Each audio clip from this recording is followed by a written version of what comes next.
बिहार की धरती सिर्फ एक राज्य नहीं, यह भारतीय राजनीति की प्रयोगशाला है। यही वह भूमि है जहां से सामाजिक न्याय की आंधी उठी, जहां मंडल की राजनीति ने पूरे देश का सत्ता संतुलन बदल दिया, जहां जातीय समीकरणों ने सरकारें बनाई और गिराई, और जहां हर चुनाव सिर्फ चुनाव नहीं बल्कि एक सामाजिक आंदोलन जैसा होता है। बिहार की राजनीति हमेशा व्यक्तियों से ज्यादा विचारों और समीकरणों पर रही है, लेकिन आज इस परंपरा में एक बड़ा मोड़ आया है जिसे आने वाले वर्षों तक याद रखा जाएगा। पहली बार बीजेपी का कोई नेता बिहार के मुख्यमंत्री पद तक पहुंचा है। यह सिर्फ सत्ता परिवर्तन नहीं है बल्कि एक लंबे राजनीतिक संघर्ष, रणनीति और धैर्य का परिणाम है। सम्राट चौधरी ने 24वें मुख्यमंत्री के रूप में शपथ लेकर उस अध्याय की शुरुआत की है जिसकी कल्पना भाजपा ने वर्षों पहले की थी। लोक भवन में सुबह 11 बजे राज्यपाल सैयद अता हुसैन ने उन्हें पद और गोपनीयता की शपथ दिलाई। मैं सम्राट चौधरी ईश्वर की शपथ लेता हूं कि मैं विधि द्वारा स्थापित भारत के संविधान के प्रति सच्ची श्रद्धा और निष्ठा रखूंगा। यह क्षण सिर्फ नेता के लिए नहीं बल्कि पूरी पार्टी के लिए ऐतिहासिक बन गया। इस समारोह की सबसे दिलचस्प तस्वीर तब आई जब नीतीश कुमार भी वहां मौजूद दिखे। वह नेता जो वर्षों तक बिहार की राजनीति का केंद्र रहे, जिनके इर्द गिर्द सत्ता घूमती रही, आज एक नए मुख्यमंत्री के शपथ ग्रहण के साक्षी बने। यह दृश्य अपने आप में बिहार की राजनीति के लिए सबसे सुंदर दृश्य था। नई सरकार के गठन में संतुलन और संदेश दोनों साफ नजर आए। विजय चौधरी और विजेंद्र प्रसाद यादव ने उप मुख्यमंत्री के रूप में शपथ ली। दोनों जेडीयू के वरिष्ठ और अनुभवी चेहरे हैं।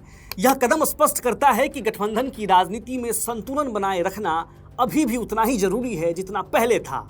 हालांकि मंत्रिमंडल का पूरा विस्तार अभी बाकी है, लेकिन शुरुआती संकेत बता रहे हैं कि यह सरकार अनुभव और आक्रामक नेतृत्व का मिश्रण होगी। अब सवाल उठता है कि आखिर सम्राट चौधरी कौन है और कैसे उन्होंने राजनीति के इस शिखर तक का सफर तय किया है।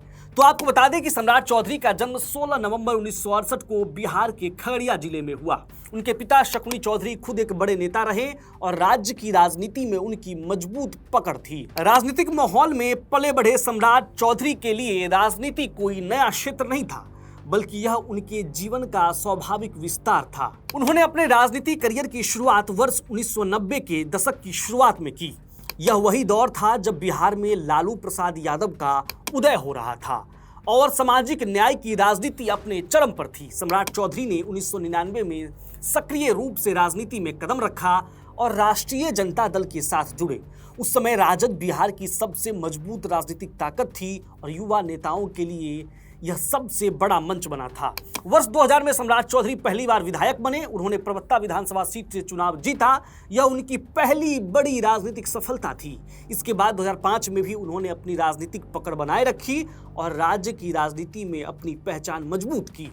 लेकिन उनके करियर में विवाद भी आए। वर्ष 2002 में उन्हें एक आपराधिक मामले में गिरफ्तार किया गया था। उन पर गंभीर आरोप लगे जिनमें राजनीतिक हिंसा से जुड़ी धाराएं शामिल थी। हालांकि बाद में कई मामलों में उन्हें राहत मिली, लेकिन यह घटना उनके करियर का एक अहम मोड़ था। इस दौरान उन्होंने जेल भी काटी, जिसने उनके राजनीतिक व्यक्तित्व को और भी कठोर बनाया। बिहार की राजनीति में यह आम बात रही है कि कई बड़े नेता विवादों और संघर्षों के बीच उभरते रहे हैं और सम्राट चौधरी भी इसी परंपरा का हिस्सा बने। सम्राट चौधरी का राजनीतिक सफर सिर्फ एक पार्टी तक सीमित नहीं रहा। उन्होंने समय समय पर अपने राजनीतिक समीकरण बदले। वर्ष 2010 के आसपास उन्होंने राजद से दूरी बनानी शुरू की। इसके बाद वह जनता दल यूनाइटेड में शामिल हुए। उस समय नीतीश कुमार के नेतृत्व में जदयू तेजी से उभर रही थी और भाजपा के साथ गठबंधन में सत्ता में थी। जदयू में रहते हुए सम्राट चौधरी को मंत्री पद भी मिला। उन्होंने राज्य में महत्वपूर्ण जिम्मेदारियां संभाली और प्रशासनिक अनुभव हासिल किया। लेकिन राजनीति में अस्थायित्व बहुत कम होता है, खासकर बिहार जैसे राज्य में जहां समीकरण तेजी से बदलते रहते हैं। फिर वर्ष 2018 एक बड़ा टर्निंग पॉइंट साबित हुआ। इसी साल सम्राट चौधरी ने जदयू छोड़कर भारतीय जनता पार्टी का दामन थाम लिया। यह फैसला अचानक नहीं था, बल्कि लंबे समय से चल रही रणनीति का हिस्सा था। भाजपा उस समय बिहार में अपनी जड़ें और मजबूत करना चाहती थी और उसे ऐसे नेताओं की जरूरत थी जो सामाजिक समीकरणों को भी साध सके। सम्राट चौधरी कुशवाहा समुदाय से आते हैं, जो बिहार की राजनीति में एक महत्वपूर्ण वोट बैंक माना जाता है। भाजपा ने इस सामाजिक समीकरण को समझते हुए उन्हें आगे बढ़ाने का फैसला किया। यही कारण था कि पार्टी नेतृत्व ने तेजी से प्रमोट किया। वर्ष 2020 के विधानसभा चुनाव के बाद भाजपा ने उन्हें बड़ी जिम्मेदारी देनी शुरू की। मार्च 2023 में उन्हें बिहार भाजपा का प्रदेश अध्यक्ष बनाया गया। यह एक बड़ा संकेत था कि पार्टी उन्हें भविष्य के चेहरे के रूप में तैयार कर रही है।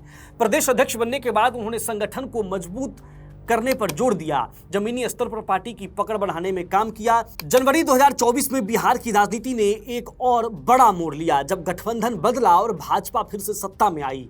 इस दौरान सम्राट चौधरी को डिप्टी सीएम बनाया गया। डिप्टी सीएम और गृह मंत्री के रूप में उनका कार्यकाल भले ही लंबा नहीं रहा, लेकिन इस दौरान उन्होंने यह साबित कर दिया कि वह सिर्फ संगठन के नेता नहीं, बल्कि शासन चलाने की क्षमता भी रखते हैं। यही कारण था कि पार्टी आलाकमान का भरोसा उन पर और मजबूत होता गया। अब सवाल है कि आखिर भाजपा ने उन्हें इतना आगे क्यों बढ़ाया? तो इसके पीछे कई कारण हैं। पहला कारण उनका सामाजिक समीकरण है। कुशवाहा वोट बैंक को साधना भाजपा के लिए लंबे समय से एक चुनौती रहा है और सम्राट चौधरी इस वर्ग में प्रभाव रखते हैं। दूसरा कारण है उनका राजनीतिक अनुभव। उन्होंने राजद, जदयू और भाजपा तीनों के साथ काम किया है, जिससे उन्हें बिहार की राजनीति की गहरी समझ है। तीसरा और सबसे महत्वपूर्ण कारण उनकी आक्रामक राजनीति शैली है। भाजपा हमेशा ऐसे नेताओं को आगे बढ़ाती है जो जमीन पर लड़ाई लड़ सके और विपक्ष का सीधा मुकाबला कर सके। सम्राट चौधरी इस कसौटी पर पूरी तरह खरे उतरते हैं। चौथा कारण है उनका संगठनात्मक कौशल। प्रदेश अध्यक्ष के रूप में उन्होंने पार्टी को नई ऊर्जा दी और कार्यकर्ताओं के बीच अपनी मजबूत पकड़ बनाई। यह गुण किसी भी बड़े नेता के लिए बेहद जरूरी होता है। इन सभी कारणों की वजह से भाजपा ने उन्हें प्रदेश अध्यक्ष बनाया, फिर डिप्टी सीएम बनाया, फिर गृह मंत्री की जिम्मेदारी दी और अब आखिरकार मुख्यमंत्री तक का सफर सम्राट चौधरी ने तय कर लिया है। सम्राट चौधरी का यह सफर सिर्फ व्यक्तिगत सफलता की कहानी नहीं है, बल्कि यह भाजपा की दीर्घकालिक रणनीति का परिणाम है। बिहार जैसे जटिल राजनीतिक राज्य में जहां जाति, वर्ग और क्षेत्रीय समीकरण बेहद महत्वपूर्ण होते हैं, वहां किसी नेता को इस स्तर तक पहुंचाना आसान नहीं होता। आज जब सम्राट चौधरी मुख्यमंत्री पद की शपथ ले चुके हैं, तो उनके सामने चुनौतियां भी कम नहीं हैं। उन्हें न सिर्फ प्रशासन को संभालना है, बल्कि गठबंधन की राजनीति में संतुलन भी बनाए रखना है। साथ ही उन्हें यह भी साबित करना होगा कि भाजपा का यह प्रयोग सफल हो सकता है। बिहार की राजनीति एक बार फिर एक नए दौर में प्रवेश कर चुकी है और यह दौर सिर्फ सत्ता परिवर्तन का नहीं, बल्कि राजनीतिक सोच के बदलाव का भी संकेत दे रहा है। आने वाले वर्षों में यह देखना दिलचस्प होगा कि सम्राट चौधरी इस भूमिका को किस तरह निभाते हैं और क्या वह बिहार की राजनीति में एक अस्थायी छाप छोड़ पाते हैं। तो ये थी आज की ये रिपोर्ट जो बिहार के 24वें मुख्यमंत्री सम्राट चौधरी के ऊपर थी कि सम्राट चौधरी कैसे मुख्यमंत्री पद तक पहुंचे। 90 के दशक में अपनी राजनीति की शुरुआत करने वाले सम्राट चौधरी 2026 में कैसे मुख्यमंत्री बने हैं, कैसे वो पार्टी बदले और किस तरह से बीजेपी में एक बड़े नेता बने।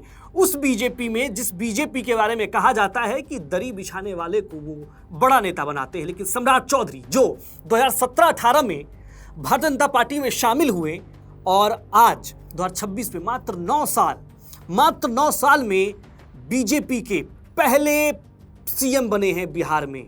तो आज की रिपोर्ट इस पर थी। आप इस रिपोर्ट पर क्या सोचते हैं, अपनी राय कमेंट बॉक्स में लिखिए। चैनल को सब्सक्राइब कीजिए और देखते रहिए विट्टी चोखा।